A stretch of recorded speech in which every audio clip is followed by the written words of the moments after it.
Good morning. I'm out here off of Mesquite Canyon, and I'd like to stop and respond to Mr. Brigade concerning Gunbuster 2.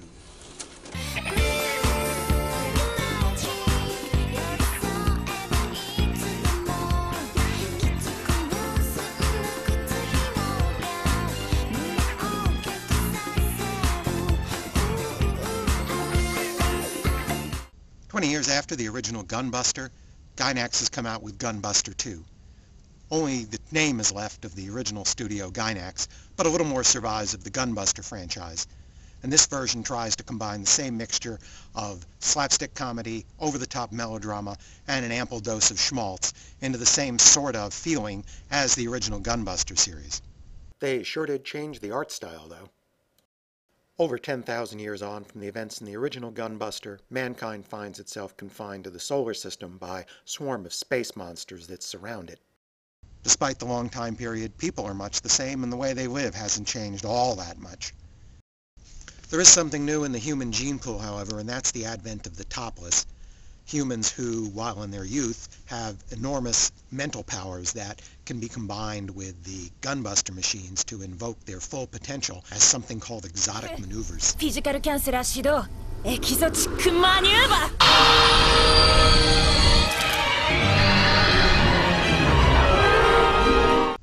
The story this time centers on Nono, a ditzy, clumsy, but incredibly enthusiastic young girl who leaves her home on Mars and sets off to the spaceport in the hopes of becoming a space pilot so she can imitate her idol, Nono Riri, some legendary space pilot she's known.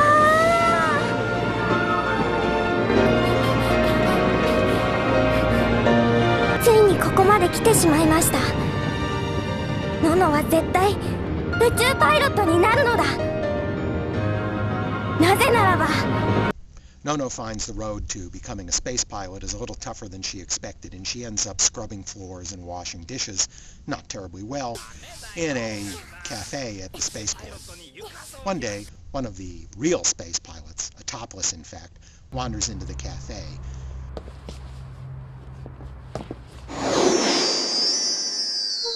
Nono is instantly awestruck with admiration and starts following this topless named Lark around and calls her Oni-sama. One of the space monsters makes an appearance on Mars, an unusual event, and Lark calls her Buster Machine. Disney! Kai!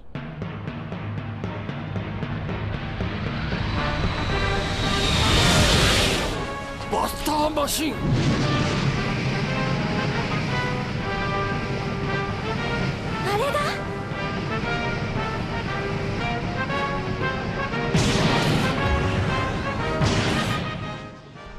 Needless to say, this really impresses Nono, and she's even more set on becoming a space pilot.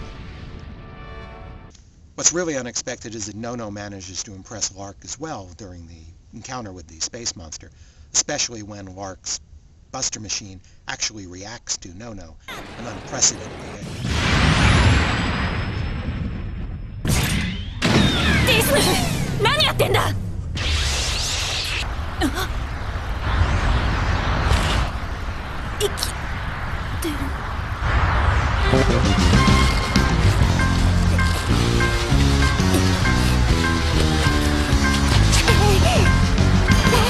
Sure enough, this is the point where the plot actually starts developing, and Nono aspires to become a Buster Machine pilot. Just as in the original Gunbuster, the story will now evolve into something gradually more serious, as Nono will be invited into space to meet with the fraternity of the topless Buster pilots. Throughout the series, we'll only get to know a few of these topless well. One is Taiko.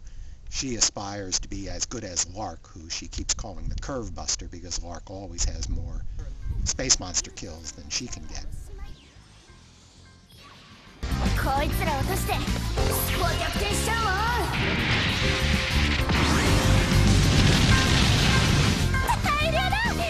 And the other is Nicholas, who Lark seems to be a little sweet on, and he seems a dashing hero type. Unlike the original Gunbuster, Gunbuster 2 has a slightly more twisted plot. There's a mysterious group that leads the topless fraternity called the Twins, and they have some agenda that they're not telling. The military are just as interested in competing with the topless and their Buster machines as they are in overcoming the space monsters. And even the ditzy but enthusiastic star, Nono, is a bit of an enigma. In order to enjoy this series, I first had to overcome the artwork. Maybe it's just Larkin or Bike, but I kept thinking I'd put the Fooly Cooley DVD in by mistake. No, it's more than the bike and the scarf.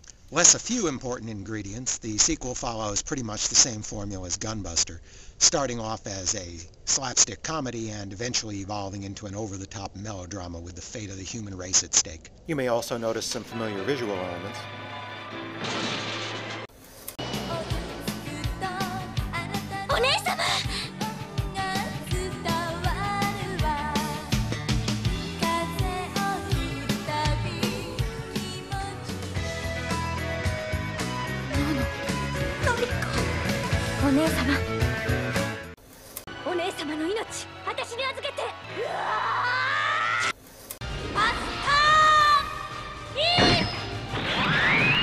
As well as Hideo Tanaka's original soundtrack.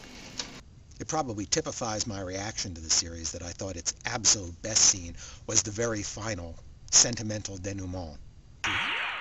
As far as I'm concerned, the original Gunbuster was a minor classic of anime, and it's also a sentimental favorite that, along with the Harlock movie and the Macross movie, is something I enjoy watching as a guilty pleasure from time to time. This sequel is by no means in that category at all, but after a while I was able to look past the dissonance of the artwork and embrace some of the enthusiasm of the actual show itself, enough so that I found it an enjoyable watch at least once or twice. If you enjoyed the original Gunbuster, you may find this is an insult to its memory, but you may also find it's an enjoyable watch if you just sit back and let it kind of flow over you without thinking too hard.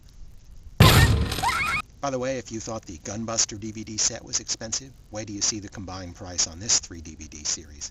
What is it with Bondi? Thanks for listening.